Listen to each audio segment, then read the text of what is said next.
नमस्कार दोस्तों, cubics classes के ऑनलाइन प्लेटफॉर्म पर आप सभी का स्वागत है। और आज जो है T20 सीरीज लेकर आए हैं। भाषा का जो है हिंदी भाषा बहुत ही महत्वपूर्ण है आपके इस यूपीपी के जो है इस एग्ज़ाम में, जो आपके जो है सिलेक्शन का निर्धारण करने वाली जो भाषा है वो आपकी हिंदी भाषा है।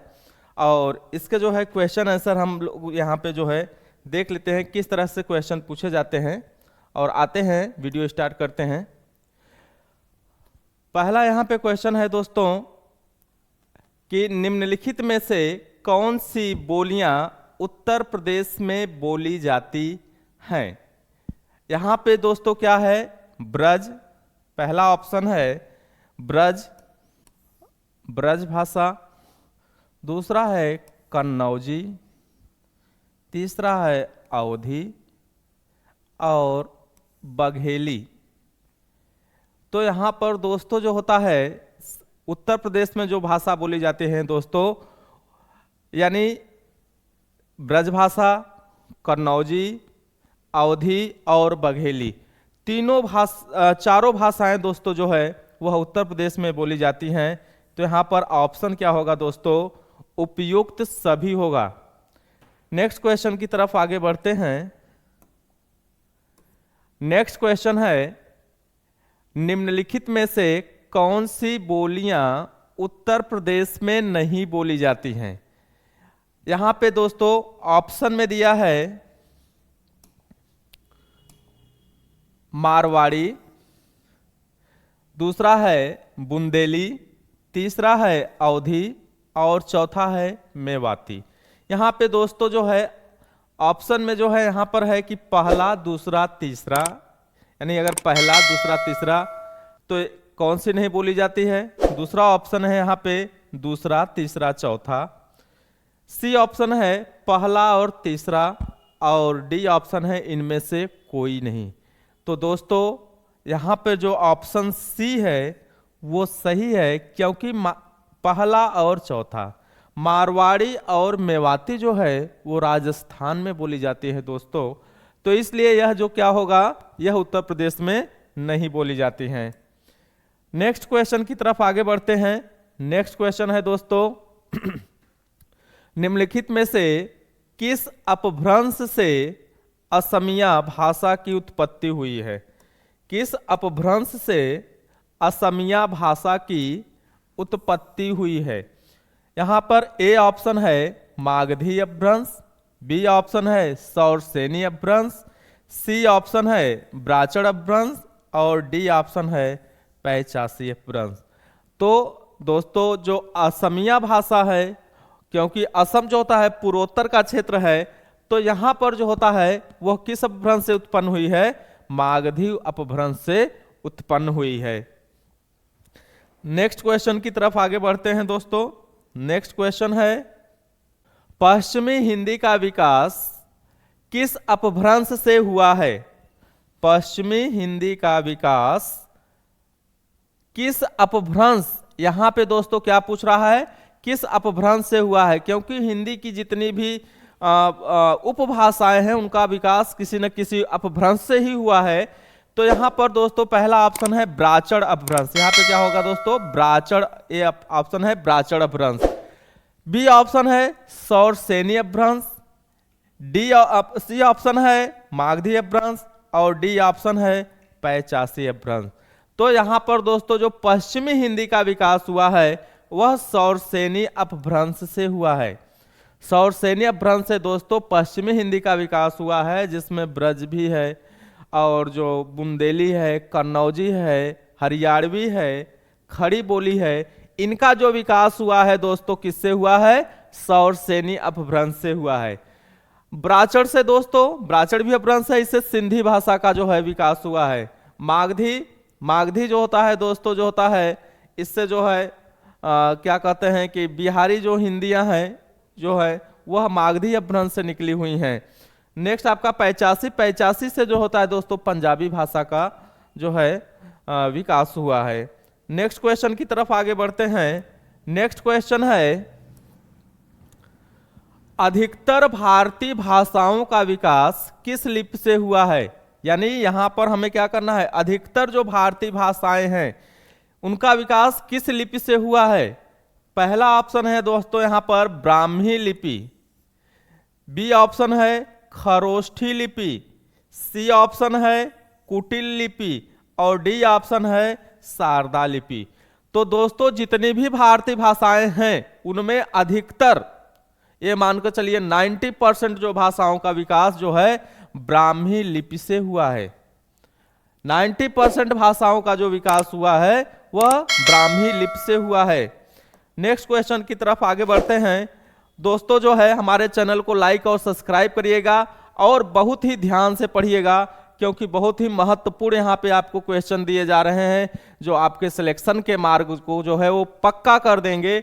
देखते हैं नेक्स्ट क्वेश्चन की तरफ हम आगे बढ़ते हैं दोस्तों, बहुत ही ध्यान से देखिएगा। यहाँ पर है कि इनमें से कौन सी भाषा संस्कृत की अपभ्रंश है, कौन सी भाषा संस्कृत की अपभ्रंश है। तो यहां पर जो होता है संस्कृत के बाद उसका जो रूप हुआ है किस रूप में आया है, अपभ्रंश का मतलब यही यहां पे पूछ रहा है। यहां पे ऑप्शन ये है ब्रज भाषा, बी है पाली भाषा, सी है खड़ी बोली और डी है प्राकृत भाषा। तो दोस्तों यहां पर संस्कृत के बाद जो होता है उसके जो अपभ्रंश भाषा है बी ऑप्शन सही है, पाली है। इसके जो हम विकास क्रम को भी देख लेते हैं, पहले संस्कृत भाषा, उसके बाद क्या आती है पाली आती है, फिर प्राकृत आती है और फिर दोस्तों क्या आती है अपभ्रंश भाषा आती है। तो यहां पर जो होता है बी ऑप्शन करेक्ट है। नेक्स्ट क्वेश्चन की तरफ आगे बढ़ते हैं दोस्तों। नेक्स्ट क्वेश्चन है राजभाषा संबंधी प्रावधानों का उल्लेख, राजभाषा संबंधी प्रावधानों का उल्लेख भारतीय संविधान के किन अनुच्छेदों में है, यानी कौन कौन से ऐसे अनुच्छेद हैं जिसमें भारतीय जो राजभाषा संबंधी जो होते हैं प्रावधान किए गए हैं। ए ऑप्शन है 443 से 135, दोस्तों उल्टा तो जाएगा नहीं, तो ये ऑप्शन बी है 34 से 315, सी ऑप्शन है 343 से 351 और डी ऑप्शन है दोस्तों 334 से 153। तो यहां भी उल्टा नहीं जाएगा, दो बच रहे हैं दोस्तों। तो यहां पर जो राजभाषा से संबंधित जो प्रावधान है 343 से 351 तक दिए गए हैं दोस्तों। सी ऑप्शन जो है सही है। अनुच्छेद 43 के ही अंतर्गत जो है हिंदी को जो है राजभाषा का जो है दर्जा दिया गया है, तो सी ऑप्शन सही है। नेक्स्ट क्वेश्चन की तरफ आगे बढ़ते हैं दोस्तों। क्वेश्चन नंबर 8 क्वेश्चन है कि हिंदी भाषा कौन सी लिपि में लिखते हैं, यानी जो हम हिंदी लिखते हैं वो लिपि कौन सी होती है। तो यहां पर जो दोस्तों ए ऑप्शन है सौराष्ट्री, बी ऑप्शन है ब्राह्मी, सी ऑप्शन है गुरमुखी और डी ऑप्शन है देवनागरी। तो दोस्तों जो हम हिंदी लिखते हैं वो देवनागरी लिपि में लिखते हैं। अनुच्छेद 343 एक में जो है हिंदी को भारत की राजभाषा और उसकी जो लिपि होगी वो देवनागरी लिपि होगी। तो यहां पे डी ऑप्शन सही है दोस्तों। नेक्स्ट क्वेश्चन की तरफ आगे बढ़ते हैं। नेक्स्ट क्वेश्चन है दोस्तों इनमें से किस बोली का संबंध बिहारी हिंदी से नहीं है। दोस्तों हिंदी की 5 उपभाषाएं हैं, पश्चिमी हिंदी, पूर्वी हिंदी, पहाड़ी हिंदी, राजस्थानी हिंदी, बिहारी हिंदी। तो इसमें पूछा है दोस्तों कि किसका संबंध बिहारी हिंदी से नहीं है। मैथिली, अवधी, मगही, भोजपुरी। तो दोस्तों यहां पर जो है बिहारी हिंदी से संबंध जो है बी ऑप्शन अवधी नहीं है। अवधी जो है दोस्तों पूर्वी हिंदी से संबंधित है। बाकी जो आपकी 3 भाषाएं हैं मैथिली, मगही और भोजपुरी जो है दोस्तों ये बिहारी हिंदी से संबंधित है, 3 भाषाएं। बाकी अवधी जो है, अवधी, बघेली, छत्तीसगढ़ी, ये आपके पूर्वी हिंदी से संबंधित हैं। नेक्स्ट क्वेश्चन की तरफ आगे बढ़ते हैं दोस्तों। नेक्स्ट क्वेश्चन है वर्तमान हिंदी का प्रचलित रूप इनमें से कौन सा है? वर्तमान हिंदी का प्रचलित रूप यानी जो आज हम हिंदी दोस्तों यहां पर पढ़ते हैं, लिखते हैं, तो उसका कौन सा रूप जो है प्रचलित है? तो यहां पर दोस्तों ए ऑप्शन है खड़ी बोली, बी ऑप्शन है अवधी, सी ऑप्शन है ब्रज और डी ऑप्शन है देवनागरी। देवनागरी तो दोस्तों भाषा नहीं है, यानी ये रूप, ये तो क्या है, देवनागरी है। तो जो प्रचलित रूप जो होता है वह कौन सा है?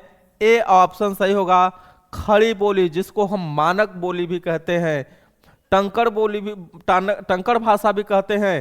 तो ए ऑप्शन जो है दोस्तों आपका सही है। वर्तमान हिंदी का प्रचलित रूप कौन सा है? तो यहां पर खड़ी बोली है। नेक्स्ट क्वेश्चन की तरफ आगे बढ़ते हैं दोस्तों। नेक्स्ट क्वेश्चन है क्वेश्चन नंबर 11। क्वेश्चन नंबर 11 है और यहां पर पूछा गया है कि इनमें से कौन सी भाषा भारोपीय परिवार की भाषा नहीं है? दोस्तों विश्व की भाषाओं को 13 भाषा परिवार में बांटा गया है और उसमें एक हमारी जो भाषा परिवार है भारोपीय, तो उसमें उस भाषा परिवार में कौन सी जो है भाषा नहीं शामिल है? यहां पर ए ऑप्शन है हिंदी, बी ऑप्शन है मराठी, सी ऑप्शन है मलयालम और डी ऑप्शन है गुजराती। तो दोस्तों एक भाषा ऐसी है जो भारोपी भाषा परिवार की नहीं है, तो सी ऑप्शन सही है। सी ऑप्शन जो है वो भारोपी भाषा परिवार की भाषा नहीं है, तो है किसकी दोस्तों? ये द्रविड़ भाषा परिवार की है। किसकी है? द्रविड़ भाषा परिवार की है।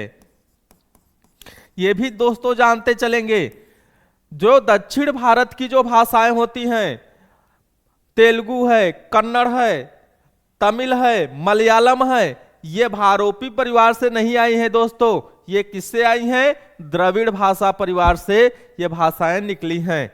नेक्स्ट क्वेश्चन की तरफ आगे बढ़ते हैं। नेक्स्ट क्वेश्चन है आपका क्वेश्चन नंबर 12।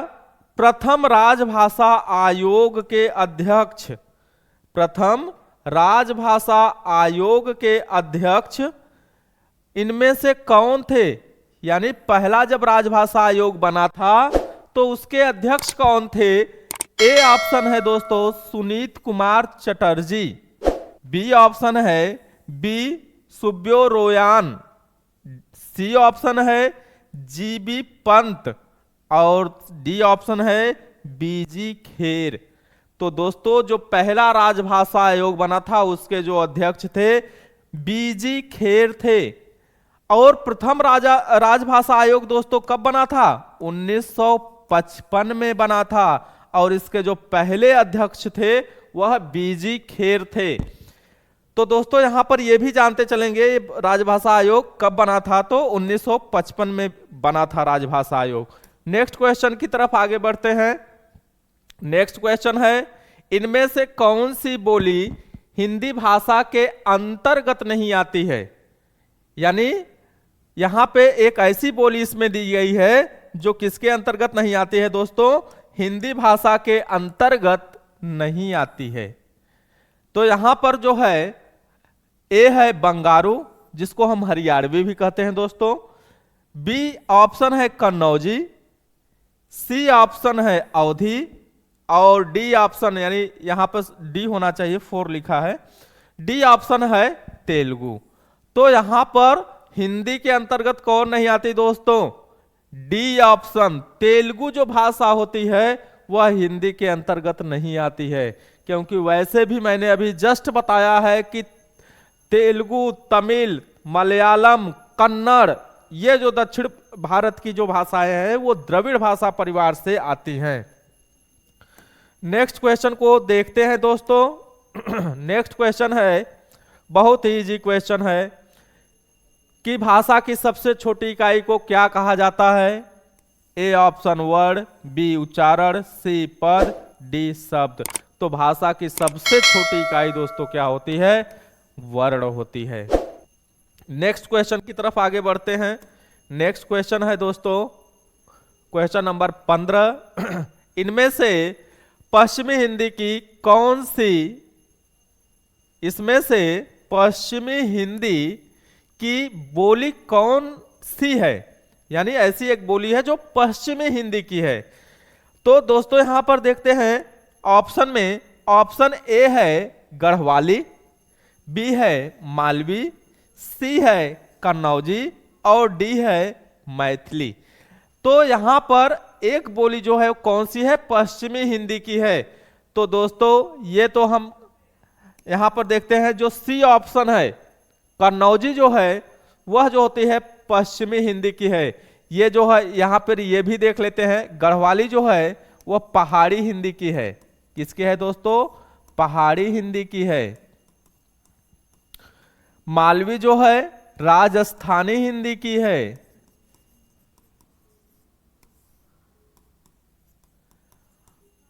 कन्नौजी तो पश्चिमी हिंदी की ही है। और जो मैथिली है वह क्या है दोस्तों? बिहारी हिंदी की है। तो यहां पर जो होता है सी ऑप्शन जो होता है करेक्ट रहता है।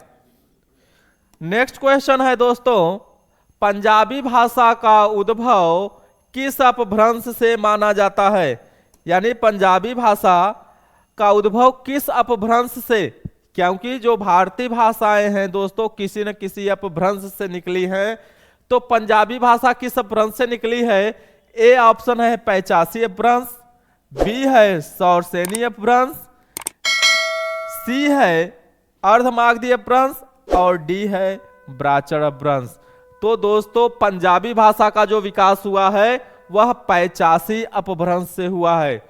सौरसेनी अपभ्रंश का विकास जो हुआ है दोस्तों जिसमें पश्चिमी हिंदी आती है उसका विकास सौरसेनी से। अर्धमागधी दोस्तों पूर्वी जो हिंदी का विकास हुआ है वह अर्धमागधी से हुआ है। ब्राह्मण अपभ्रंश से दोस्तों ब्राह्मण से सिंधी भाषा जो बोली जाती है उसका जो विकास हुआ है वो ब्राह्मण अपभ्रंश से हुआ है। लेकिन यहाँ पे हमें क्या पूछा है पंजाबी, तो पंजाबी जो है पैचासी अपभ्रंश से जो है निकली हुई है। नेक्स्ट क्वेश्चन की तरफ आगे बढ़ते हैं दोस्तों क्वेश्चन नंबर 17। गारो किस राज्य में बोली जाती है? त्रिपुरा, पहला ऑप्शन है त्रिपुरा, बी ऑप्शन है सिक्किम, सी ऑप्शन है मेघालय और डी ऑप्शन है मणिपुर। तो दोस्तों यहां पर जो होता है गारो जो बोली जाती है वह मेघालय में बोली जाती है। मेघालय में जो होता है गांव है वहां पे जो है गारो भाषा बोली जाती है। तो यहां पर जो सी ऑप्शन है बिल्कुल सही होगा। नेक्स्ट क्वेश्चन की तरफ आगे बढ़ते हैं क्वेश्चन नंबर 18। क्वेश्चन नंबर 18 दोस्तों जो होता है क्या पूछा है कि भारतीय संविधान की 8वीं अनुसूची में कितनी भाषाएं शामिल हैं? क्योंकि भारत के संविधान में अनुसूचियां भी हैं दोस्तों, भाग भी हैं, अनुच्छेद भी हैं। अभी हम लोगों ने अनुच्छेद में देखा था 343 से 351 तक, लेकिन यहां पे पूछा है कि 8वीं अनुसूची में कितनी भाषाएं शामिल हैं। ऑप्शन है दोस्तों यहां पे 26 ए, बी ऑप्शन है 22, सी ऑप्शन है 15 और डी ऑप्शन है 24। तो 8वीं अनुसूची में दोस्तों कितनी भाषाएं शामिल है? 22 भाषाएं शामिल हैं, जिसमें हिंदी है, संस्कृत है, उर्दू है, मराठी है, गुजराती है, इसके बाद तमिल है, तेलुगु है, मलयालम है, कन्नड़ है, उड़िया है, असमिया है, सिंधी है और बोडो है, संथाली है, कश्मीरी है। इस तरह से 22 भाषाएं इसमें जो होती हैं दोस्तों शामिल हैं। नेक्स्ट क्वेश्चन की तरफ आगे बढ़ते हैं। नेक्स्ट क्वेश्चन है दोस्तों क्वेश्चन नंबर 19। यहां पर है हिंदी की आदि जननी।